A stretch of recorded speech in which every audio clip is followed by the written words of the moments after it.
Hey, what's up, guys? Jim here.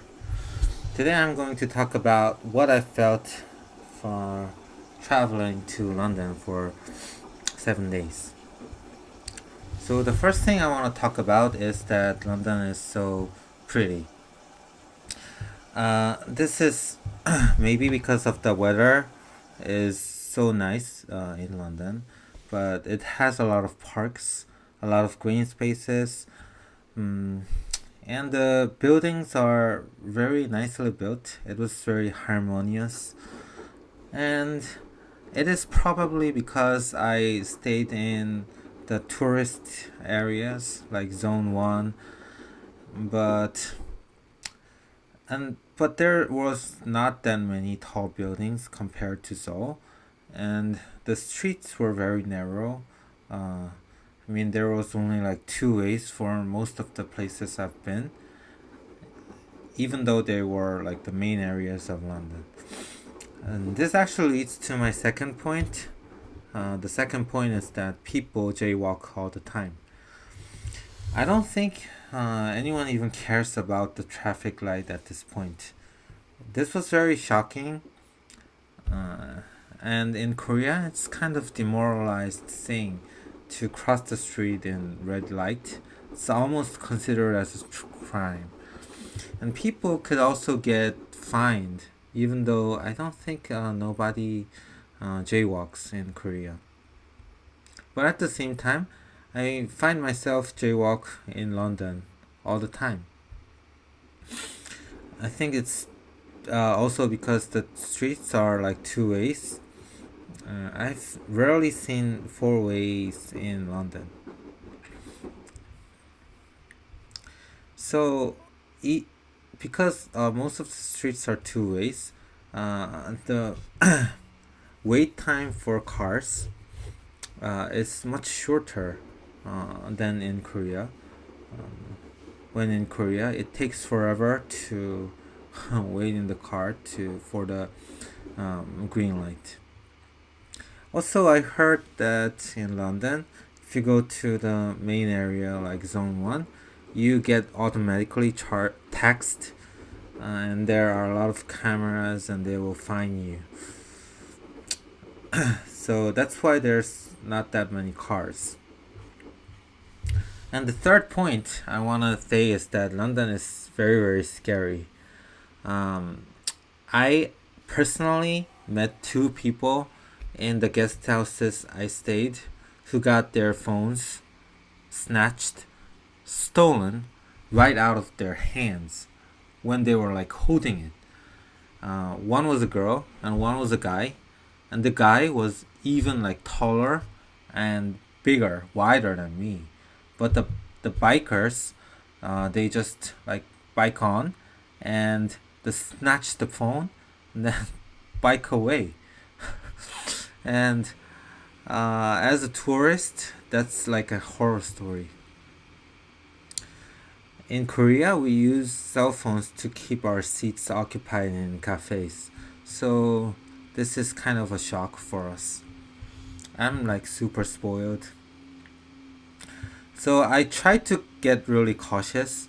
I try to get away from the bike lane, stay in the middle or far away from the bike lane. And I think I spent too much mental energy. I got sick after I came back from the journey.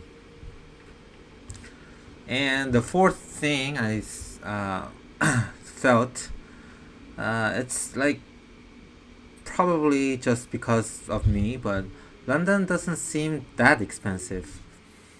I was like mentally prepared because I've heard so many things that London is super expensive. But when I actually went there, I thought it's not that expensive at all. That is, I lived in U.S. right next to New York, which is probably more expensive than London. And I could see that I could save up a lot of money by like buying sandwiches in supermarkets and having noodles in guest houses. But I didn't do that that much. I wanted to experience the food in London also. So I tried like food like Honest Burger. I had English breakfast, and what else did I have? I had some fish and chips, meat pie, some weird chicken place. That was like the most expensive place. And I did tours as much as I could because I God knows who when I might come back, and watched like three musicals. That's pretty much for me. And to tell you the truth, musicals seems super cheap to me. And as this was a trip I hadn't tried for a long time, I also find out things about me, which is the first thing. Solo traveling feels so good. As I've talked about before, uh, it's been so long since I've solo traveled, just because I thought I would get lonely, but that wasn't the case at all. You see, last time I went on travel, I went on with my high school friend, and it was a disaster. Um, we didn't fight, but it was such an unpleasant experience. I just thought I would be better off just traveling by myself. Uh, and this time I did, and it was so wonderful. I could pace the trip, and I could plan the trip all in favor of me. And I only booked 4 nights in advance, and because God knows what happens, I could go to another city. But I decided that London is has plenty to see, so I just booked 3 more nights during the 4 nights, and I like moved a guest house, and that wasn't the problem at all. I didn't have to go anywhere I didn't want to go, and I didn't hear any complaints about the restaurants I picked. Even though it wasn't that good, I just like left the restaurant and then like um, make peace with it. And the second thing I found out about myself is that I'm very good at organizing things, at least for me. Um, so my first day in London, I arrived 9 p.m. at the guest house, first guest house, and the next day I slept like right away, and the next day I woke up like 6 or 7 a.m. in the morning, so like there was like none. Um, uh, the time difference.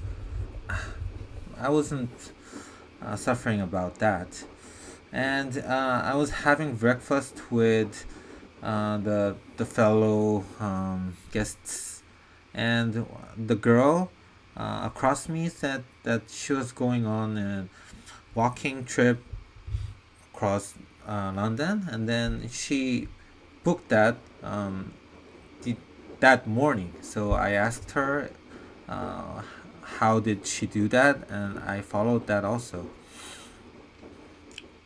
And I basically in my trip, the trip was like in the morning I went on tours, and on the evening I went on to see musicals. It was really really tough, both physically and mentally, and because of that, I caught a super bad cold after coming back to Korea. Like it went on like more than a week. On the way back, I rode the plane on Saturday evening, and when I came back to Korea and I arrived home, it was nearly midnight, and I had to go to work the next day. So it was like super tough schedule, and I walked like 20,000 steps a day, and like being cautious all the time. No one was going to like steal my phone, and I was also wearing like backpacks. So that was another thing. And the fourth thing is that I think I'm finally ready to move on. Yeah, so I talked about why I'm going to London in the other video, and honestly, I thought I could meet her when I go there, but I guess it was just me, and I was like, it was just in my head, and I was a little bit, I mean, like, pre- to be honest, quite disappointed that she didn't even care to reply me or even come to see me. I don't know what she's thinking about. Maybe she doesn't want to see me for the rest of my life. But anyways, I don't want to see her anymore. Yeah. So I think by that, I think this trip was totally worth it. And finally, I actually watched a lot of videos, mostly about like economies about Europe, and it may seem that living in Europe might seem pretty, but it seems that they have their own problems. Something like welfare, and they have like enormous taxes and immigration problems and such. But uh, England seemed like such a nice country, and if I had a chance, I would go again. Probably go, and I would like to go there and live there, maybe like for a while. I would say it was a really nice country. I enjoyed it so much. So that's all for this video. Thank you for listening. See you in the next video. Bye.